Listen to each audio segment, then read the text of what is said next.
This is Tank. Tank is a robot I created for my final project in my Mechatronics 140 class that uses Arduino programming. Tank's purpose is to go through a course, pick up 4 cans, white and black, and sort those cans. After the robot picks up the 4th can, it should go to the next hash mark on the course and then stop. I decided to name my robot Tank since I wanted to basically build a tank, and that's what I got. Now allow me to explain how he was made. First, I wanted to sketch out to make sure I had a good idea in mind. The only difference between this and the final design is that the placement of the Arduino controller is on the back since there wasn't enough space in the front. And I wanted to make my own bins at first, but realized it'd be a lot easier if I just used the bins provided in the class. Since I wanted to build basically a tank, I used Vex Robotics tank treads in order to get the tank feeling for it. The body is basically just a rectangle much like an actual tank. Once I built the body, I put tank on the line tracker mat that was used in the previous project and uploaded my code just to make sure with the tank treads it will still move easily and I have good distance for my line trackers. I had some little issues with the turning, but the only thing I needed to be fixed was slightly adjusting the code for my motor speeds and the movement functions. After doing that, I went ahead and changed the code so tank could go on the actual course. The course is made of a giant piece of black vinyl and has a white line on it that you're basically supposed to track. For my code though, I had the sensors look at the mat's colors and track that. Since the colorway gets dirty easily, I would thought that tracking the vinyl would be easier for the most part, and it was. I continued to build on the tank. Since it needed a sensor to figure out if there's a can in front of the robot, I added a Vex ultrasonic rangefinder, which has an input and an output wire that connects the digital pins on Arduino. So I ran some tests to figure out the ideal distance I'd want tank to stop at to pick up a can. The distance I received was in centimeters. Once that was figured out, I decided to build the sorting system instead of the claw first. I wanted to use a rack and pinion type of system just to move the bins left and right based off the color. It was challenging at first to have the motor mounted with the gear in the proper position so it would move the rack with the bins attached. Once I figured it out, I was good to go. I used limit switches on the outer sides of the bins so the sorting motor would know when either black or white pin is in position. Another issue I ran into here that was just using electrical tape or double-sided tape wasn't enough, so I had to go and use some duct tape to hold the limit switches in place. After that, it was claw time. I didn't want to use a big bulky claw like other people in the past did, so I made my own with 2 gears and a servo motor, then some curved pieces of metal to grab around the claw. One big issue I had with this claw is that the shaft that's attached to the servo motor kept falling out since the motor wasn't completely secure, so putting a bunch of duct tape around it held out perfectly. The claw had a line tracker attached to it so it would be able to tell what color the can it's grabbing. This worked majority of the time. It really depended on if the claw was closed all the way, so the line tracker would get the best value to determine the can color. Then I did a test run with the extra objects added to make sure it would still move and nothing was getting in the way. The lifting mechanism was using 2 small gears to drive 2 larger gears. This allowed enough torque to lift up the claw in the can. At first I wanted to just use a servo motor to make it easier in the coding, but it didn't work out because the servo wouldn't go far enough up with the gear ratio and wouldn't go all the way up by itself because of the weight of the claw. The lifting part relied on a potentiometer to know when it reaches the right distance to pick up the can, then a limit switch to know when it reaches the top to drop a can in the bin. At home, I eventually got it to be able to distinguish between black and white cans and sorting them with the rack and pinion setup with the bins. And then I eventually, after some more testing, I ended up eventually going to test for 4 cans. Once the claw worked, I had my friend help record Tank picking up and sorting 4 cans. I had to use my finger to weigh down the cans for a little bit, but for the final I added a couple of nuts in each can for weight.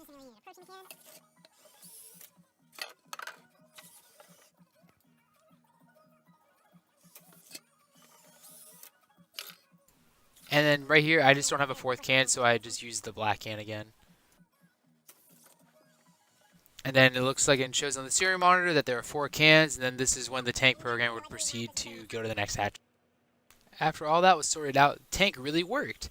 It took a bunch of troubleshooting hardware issues, but it worked. After the video clip of tank running the full course, I'll go into all the issues I ran into and how I fixed the majority of them. I had to weigh down the cans, though, with a few nuts on the inside, otherwise the claw would knock over the cans. I had to help adjust the can sometimes when the claw would get stuck on top, but that wasn't a big deal. I couldn't modify my ultrasonic sensor code though because sometimes it would be at the right distance for picking up the can. For the most part, it was a 50-50 of grabbing the cans correctly. And then as you see me do right here, I just move the can backwards just a little bit just so when the next black can comes up it doesn't hit it and fall out, which happens sometimes. But I wouldn't consider that a big adjustment necessary. I just didn't have any way to push the cans further back.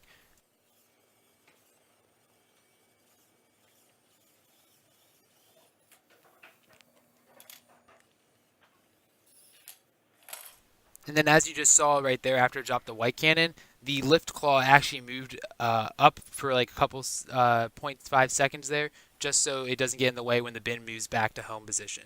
And then as you see right here, the sorting motor moves the bin back a certain distance. I just have that set on a timer so the limit switch for each of the white or black bin isn't at a high, so that it's not stuck in the loop once the next can is being picked up.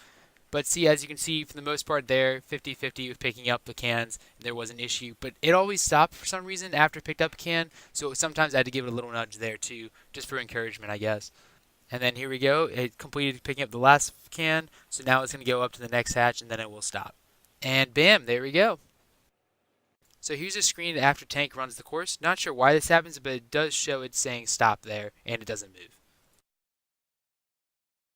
And here's just a video of my LCD screen showing the status and the line tracking. And then in the top right, you can see that number 1, that just keeps track of the amount of cans that are being stored. Like many projects, there are lots of issues that happened before the final result, and here's me just going over everything with some videos just of random things happening. One of the issues that kept occurring was that the claw wasn't fully opening, so I had to force set it to open when the program starts and when it sees a can. And then also sometimes the motor would just get stuck, so I had to force open it before I actually even started the program itself or anything. So here's a bunch of clips of that happening.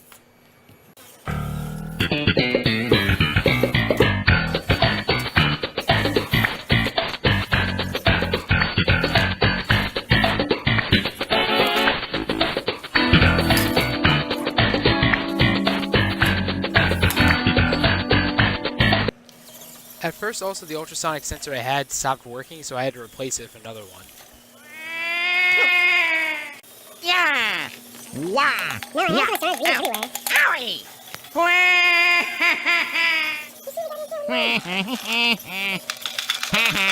Owie! Also, then just things with the claw opening and closing in weird positions, and then going up when it shouldn't, and unsorting things correctly, and that just was a bunch of code tweaking, which fixed that.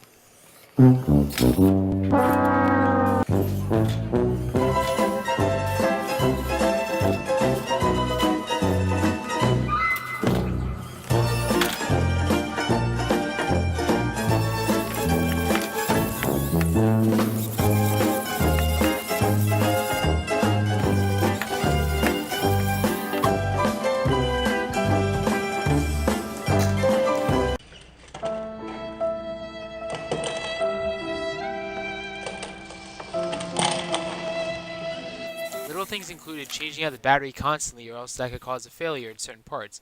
Another thing was that the leftmost line tracker wasn't working properly. Even changing ports didn't work, so I had to change out the left tracker itself, then it was good afterwards. An issue I had is that none of my limit switches were being registered in the program, but they would be sending high signals if I were to serial print them. To fix that, I changed most of the if statements into while loops, and had the limit switches being read in the while loop, which worked out. Another thing was that the potentiometer was acting weird, and it took a while to mount in the perfect spot. The potentiometer was working for the most part, but when it was lowering at one point, it went from 0, 100, 200, then straight to 1024, the maximum. Thankfully, the spot I jumped to at 1024 worked in my favor, so I just adjusted my code to work for it. Also, once the lift motor hit the 1024 mark, it sometimes wouldn't even stop the motor. Even though my code had set it to 90, which is the stop, I had to make it 100 for some odd reason, but that ended up helping to work out.